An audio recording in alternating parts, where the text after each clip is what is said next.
Avant que les mortels ne comprennent la nature des maladies, avant qu'ils ne sachent nommer les poisons ou reconnaître les fièvres, la souffrance existait déjà. Elle ne frappait pas comme la guerre, elle ne rugissait pas comme la tempête. Elle s'installait lentement, silencieusement, dans le corps et dans l'esprit. De cette peur ancienne, intime et universelle, naquit Talona, la dame des maladies et des poisons.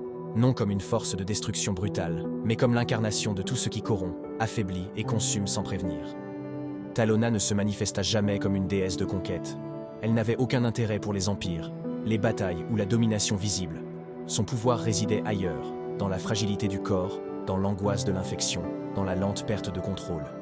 Là où les mortels espèrent mourir vite, Talona leur rappelait que la souffrance peut durer, empirer, et s'étendre sans qu'aucune lame ne soit levée.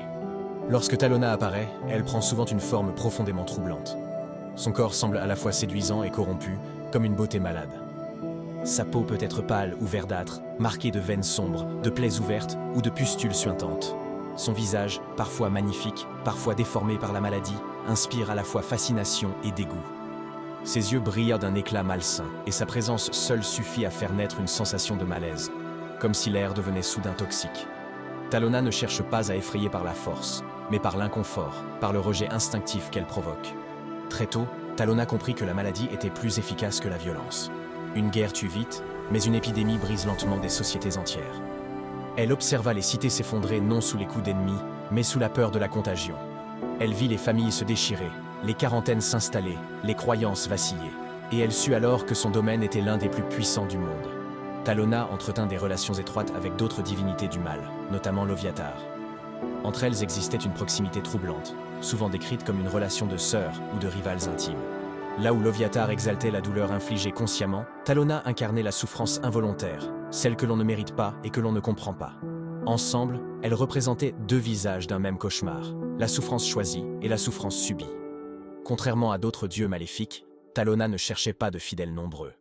Elle attirait plutôt des individus désespérés, des alchimistes obsédés, des empoisonneurs, des guérisseurs dévoyés, des fanatiques convaincus que la maladie est une purification. Son culte prospérait dans les marges, dans les bas-fonds, les zones frappées par la peste, les laboratoires secrets. Pour ses fidèles, répandre une maladie n'était pas un crime, mais une offrande. Talona n'était pas opposée à la guérison. Elle la méprisait, mais la comprenait. Chaque remède, chaque progrès médical était pour elle un défi. Elle se réjouissait lorsque les mortels pensaient avoir vaincu une maladie, car elle savait que de nouvelles formes émergeraient toujours. Pour Talona, la lutte contre la maladie n'était pas une guerre à gagner, mais un cycle éternel d'attaque et d'adaptation. À travers les âges, Talona joua un rôle invisible mais déterminant dans l'histoire des royaumes. Des villes furent abandonnées, des routes désertées, des peuples entiers décimés sans qu'aucune armée ne soit responsable. Elle n'avait pas besoin de temples visibles. Son autel était chaque corps malade, chaque eau contaminée, chaque poison versé en silence. Dans les temps plus récents, alors que les mortels apprennent à mieux comprendre les maladies, Talona ne disparaît pas, elle évolue. Elle se cache dans les poisons raffinés, les substances invisibles, les infections lentes. Elle rappelle que malgré toute connaissance, le corps reste vulnérable. Et que la peur de tomber malade est l'une des plus profondes qui soit. Talona n'est pas une déesse du chaos, elle est une déesse de la dégradation. Elle ne détruit pas le monde d'un coup, elle le fait pourrir, lentement, de l'intérieur. Et tant qu'un mortel redoutera la fièvre plus que l'épée, tant qu'une blessure pourra s'infecter, Talona continuera de sourire, dans l'ombre des corps affaiblis.